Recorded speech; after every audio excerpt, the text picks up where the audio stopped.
Hello friends, আমি তোমালি। দেশি জুঁই যেটা আছে, যেটা লতিয়ে চলে, সেটার একটা আপডেট ভিডিও দিচ্ছি। এখন কীরকম পরিস্থিতি আছে আর কত পরিমাণে ফুল আছে। খুবই ইজি গাছ একখানা, একটু ঝুড়ো মাটি বানালেই কিন্তু সেই মাটিতে হয়ে যায়। কোনো সার সেরকম যে এক্সট্রা করে প্রচুর কিছু মেশাতে হবে সেটা একদমই নয়।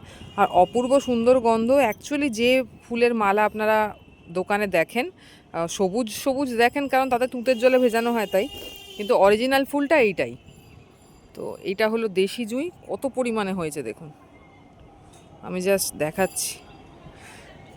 দেখুন, একটু লতিয়ে চলে, মানে এমন নয় যে আকর্ষ আছে, আকর্ষ নেই, কিন্তু একটু লতানো। কোথাও কোথাও বেঁধে রাখলে আপনার গাছটা একটু লতিয়ে চলবে। ওই যে এখানে একটা বড় গাছ দেখছেন, এই গাছটা কাকার বাড়িতে হয়ে আছে, এটা এই গাছই। তো ওটা মাটিতে বসানো আছে তাই এত বড় হয়ে গেছে। আমারটা ছোট টবে আছে তাই দেখাতে পাচ্ছি, নাহলে ফুল এত উঁচুতে হয়ে যায়, দেখানো যায় না। তো প্রচুর ফুল হয়েছে, প্রচুর। এত সুন্দর দেখতে লাগছে, তেমনি অপূর্ব গন্ধ। সকালবেলাতেও খুব সুন্দর গন্ধ ছাড়ছে। কি আর খুব একটা আহামরি কিছু নয়, বৃষ্টির জল কালকে পেয়েছি, তুমুল বৃষ্টি হয়েছে এখানে, যার জন্য একটুখানি ঝকঝকে তকতকে লাগছে আরও।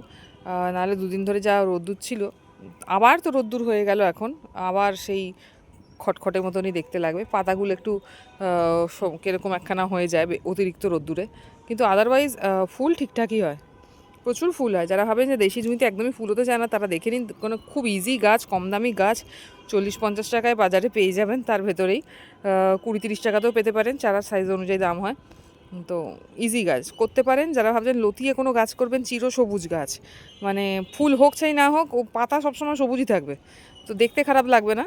তো তারা কিন্তু করতে পারেন এই গাছটা। লতানো গাছের মধ্যে আমি এই গাছটাকে রাখলাম, কারণ এটা খুবই ভালো গাছ। শক্তপোক্ত গাছ, চট করে হাওয়াতে ভেঙেও যায় না। আর এই যে লম্বা করে একটা ডাল বেরিয়েছে, তাতে কত কুঁড়ি, কত ফুল।